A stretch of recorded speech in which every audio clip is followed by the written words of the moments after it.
Hello and welcome to another video from earnped.com. I am StevieB. I'm happy to have all the Stevies with us this evening, and if you're a non-Stevie, if this is your first time, I would like to welcome you as well. Let's get this started right. Let's kick it off with some wheezing, some smokes, plenty of smacks and sips for the haters out there, and let's get rocking and rolling. So guys, tonight I want to talk about something I've been thinking about making a video about for a long time now. That is the little best kept secret as to why you will not win Entropia Universe. So the kind of best kept secret as to why you are destined to fail. So as you guys know, I've been very busy. I was competing in Mayhem. I actually got a call from my father this morning and his well went out, so I spent literally all day over there helping him fix that. So as you guys have seen from my other videos, if you've been following the videos I make about Mayhem, this is Easter Mayhem 2020. This is the defense instance where wave after wave after wave of robot comes right after you. This is defense 4, so the maximum profession cap for category 3 is level 45. I'm just over level 45 now, so this is cap 4 defense. Notice I am using a Solimate Azoro, one of the crappy starter weapons that everybody is familiar with. The starter weapons are the Azoro and the Rubio. People always get the markups wrong because when they sell on auction, the minimum is 1 ped that you can spend on auction, and they do sell occasionally on auction for 1 ped, even though they're not worth 1 ped, right? So I am literally using an Azoro, I should say, in category 4 defense. And I want you guys to actually watch how I play. I know we're probably going to have some lag here, but notice I'm literally just running sideways in a circle. Now, why would I do this? This is absolute insanity, right? Well, let's think about this for a second. So first of all, clearly I'm not trying to win. Clearly I'm not competing right now. If I was competing, I would not be recording this. But notice that with the Azoro, it's got a high enough tag rate, a high enough shots per minute, that even though I'm not doing hardly any damage to these creatures, they're getting off the node and they're following me. Also notice that because I'm running sideways, I'm actually moving faster than if I was to run straight forward or straight backward. So as you guys know, my left hand ring does give me 23% speed increase. I'm also wearing my Corona suit, so I've maxed out my speed increase at 25% for items. Now obviously I could increase it further if I use pills, but I'm not. So I'm just keeping them on my side, and I'm just tagging them as they hit the interceptor, right? I want them to chase me, not the interceptor. So this is what I mean by you're not going to win Entropia, and this is something I've thought about putting out there for a long time, and I just haven't done it yet until today. So in Entropia, there's always somebody smarter. There's always somebody more well-funded with a larger bankroll. There's always somebody who analyzes the game a little bit better than you. There's always somebody who understands game mechanics a little bit better than you.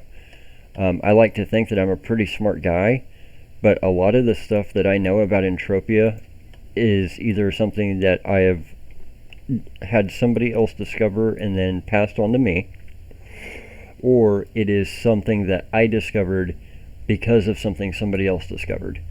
So I said something to somebody the other day, and they were like, man, you've got such good analysis. Well, the truth is, guys, I stand on the shoulders of giants. If it wasn't for people like Captain Jack and Lilu and some of the long-term players in the game, I would be absolutely dead in the water. So, I mean, I'm sure I would figure it out as I go, but I would not be nearly the point that I'm at if people hadn't shared information with me. And that's one thing that a lot of people have talked about lately, is information used to be shared more openly. It used to be shared a lot more freely, and now everything is like really tight-lipped, especially among a lot of the higher level players. So there's always going to be somebody smarter. There's always going to be somebody better funded. So if you guys have ever seen one of my all-time favorite movies, it's Margin Call. It's got some great actors in it, and it's about a fictional account of the 2008-2009 financial crisis in the U.S.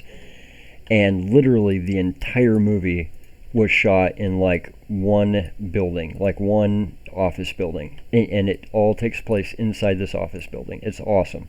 Great movie. Probably one of the most accurate real life Wall Street movies I've ever seen, but it is a fictionalized account. So in there they figure out that the subprime mortgage crisis is coming, and they fly in the head honcho of the firm, and it's the middle of the night, and he says, I've built this company into what it is based off of a principle.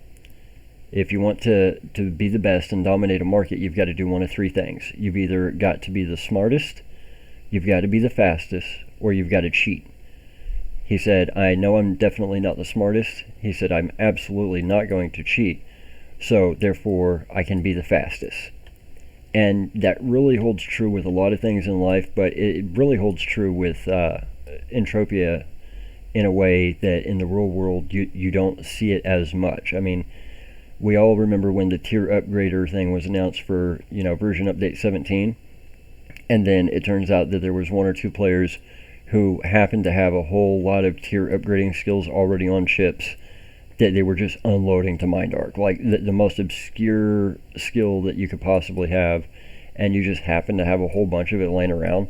So being first definitely helps, being smart definitely helps, but there's always going to be somebody smarter, somebody faster, and somebody more well-funded.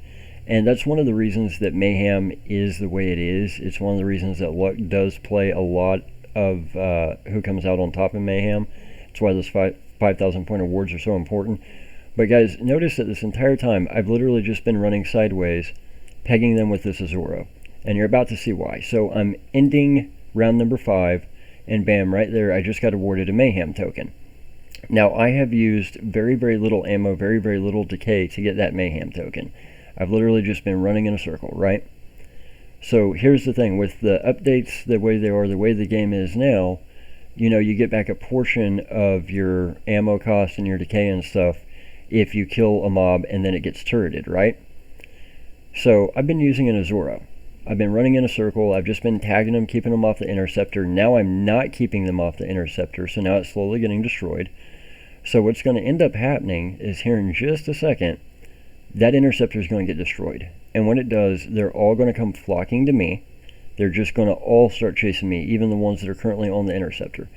And when that happens, the exit's going to spawn. And when the exit spawns, I'm going to be able to hit the exit button, and they're all going to drop dead where they stand. And when that happens, you're going to see my screen just fill up with all of those awards for 1-pack, 2-pack, 1-pack, 2-pack from the shrapnel return from the ammo cost that I incurred. So I've literally spent very, very little, next to nothing, just tagging these with a cheap low-end weapon like an Azuro. Very, very little ammo burn, very, very little decay cost. I've even got an extender on it right now, just to be sure that I get the most life out of it that I can. And I'm going to get a lot of that money back in the form of shrapnel, so I'm getting very, very, very low-cost Mayhem tokens this way. Now, obviously, yes, this does take a substantial amount of time. This is not necessarily ideal whenever you're in a position like me where you're trying to collect, hundreds of thousands of Mayhem tokens. But it's another example of a way that if you play smarter rather than harder, you can definitely find the edges inside of Entropia that you'll want to take advantage of in order to stay ahead of the game, stay ahead of the pack. And there's always going to be somebody a little bit further ahead than you. There's always going to be somebody with a little edge on the game that you don't have. That's just the nature of the beast. Now, I do not agree with what's happened recently where Danio had a developer item. That's been brought up several times, and I just don't agree with it because God doesn't come down and give me a magic ring, right? But at the same time, there's always going to be somebody just a little bit ahead of you. So notice that they destroyed the interceptor. They all started chasing me. Now I'm going to revive. I'm immediately going to go hit this exit. And notice that even though I died, I hit the exit, they all dropped dead. And what happens? I'm getting all those shrapnel returns right there. Bam. I just spent 5 minutes inside of Category 4 defense using nothing but an Azuro. And I got essentially more or less a free Mayhem token out of it. Now, I'm sure there was a little bit of ammo cost associated with it. I'm sure there was a little bit of decay cost, but not much compared to what I was spending, for sure. So I wanted to show you guys that, because that's one example of how you can play smarter rather than harder, but there's always going to be somebody with an edge on the game, right? That's just fact of life.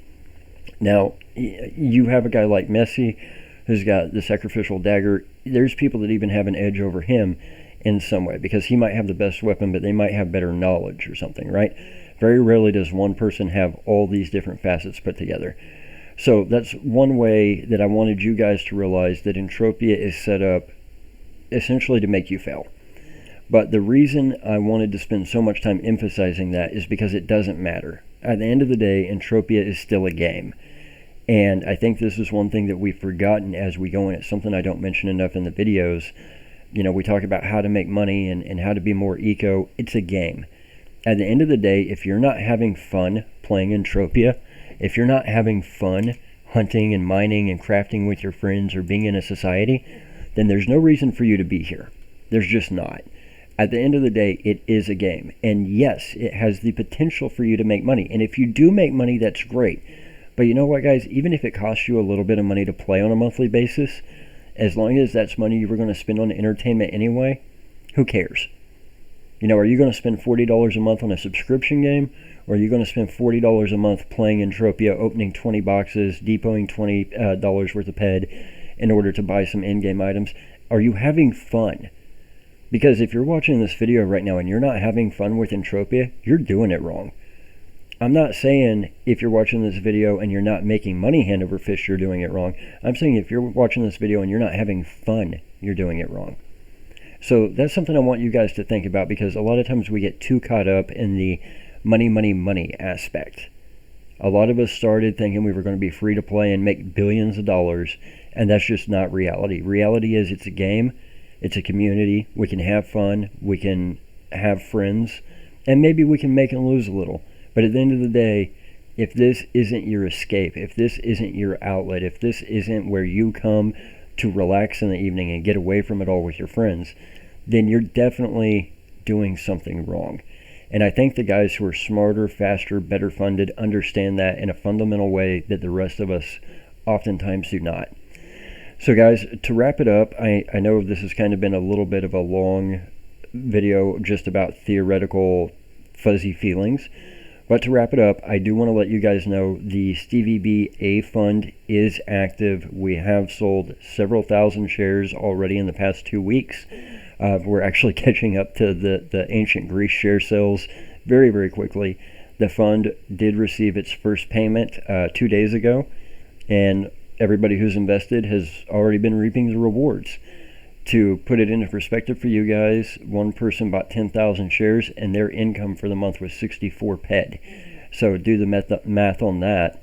If you had bought 5 CLD, would you have gotten 64 PED over the course of the past month?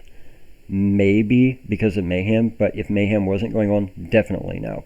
So 7.5% fixed rate of return. Guys, I want to be sure we're very, very clear on this. The only people authorized to sell shares on behalf of the fund itself is myself, Princess Hafsalat Miracle Promise, Green Toker 1987, and Michael Tyler Stewart. Those are the only 4 people who are actual representatives of the Stevie funds. If somebody else other than me, Princess, Toker, or Michael Stewart comes to you and says, hey, I represent the Stevie fund, yeah, give me your money and I'll get you Stevie shares, that's not true. Do not hand them your money. Now, that said, guys, the shares are tradable between players. So if you buy 100 Stevie shares and somebody is doing a trade with you, you're negotiating a trade, you're free to trade them off to that person. I will need to know your information, their information, how many shares trade, what day, that way I can record it in the ledger. But they are tradable between players. So people are able to trade and sell their own shares in the Stevie fund. That is acceptable. However, they are not allowed to be a representative of the Stevie fund unless they are Toker, Michael Stewart, Princess Hafsalat, or myself. Just wanted to throw that out there as a quick note. Also, guys, always be on guard. I had a player the other day, very good reputation, very long time player. Most people would have trusted this person hands down. that tried to rip me off for over 100,000 ped. Did not make me happy. Always listen to that thing in your gut when it just tells you that something is wrong. That said, guys, I did have several people verify after my last video that Vixens on Rocktropia were indeed dropping Easter boxes. I got varying accounts. Some said it was, 1 every 2,000 kills. Some said it was much, much faster than that.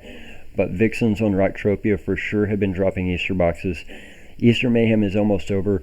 We're going to be headed very, very soon towards summer migration. I do intend to cover several things about summer migration, especially the long tooth chains, as there's some really good rewards in there for anybody who has iron missions left over. And it's a really interesting thing in Entropia. There's really nothing else like it. It only happens once a year. And we'll be having Summer Mayhem also. In between now and then, I do plan to make some videos about hunting, weapons, mining. The big mining video is still coming, guys. I promise. I just haven't had time to sit down and do that video in particular. We've got a lot of other great stuff coming your way. And there might even be a new game that Stevie is going to be bringing you very, very soon. Hint, hint, wink, wink, nudge, nudge. So, guys, I'm going to leave it there for now. I just want you to realize that no matter what you do, at the end of the day, this is a game. And if you're not having fun, there's no point in being here.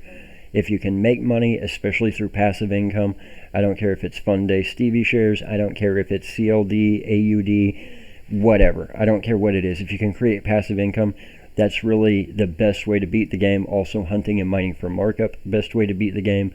But in general, just always assume that there's somebody out there better, faster, smarter, and more well-funded. And remember to have fun with it. I see too much drama, too many people bickering, and the day this game is no longer fun is the day we should no longer play. So from everybody at earnped.com, I've been StevieB. I want to thank all the Stevies out there for all the support you guys have been showing, all the support during Mayhem, all the support here on the YouTube channel. Every subscriber matters. Still love getting all the PMs from everybody new to the game and returning to the game because of the videos. I hope to keep pumping them out, and we will have several for you in the very, very near future. Every subscriber matters. We're getting really, really close to some of those milestones. Every like on every video matters, so I thank you guys for that too. The haters are going to hit dislike, so be sure and hit like because all the Stevies matter. As Hunting Pro has christened you all Stevies, so it shall be, saith the Steve. Y'all have a good day. Take care. And remember, hop on over to earnped.com. The best way to support us is through earnped.com because when you earn, we earn. We'll see y'all soon. Have a good day, guys.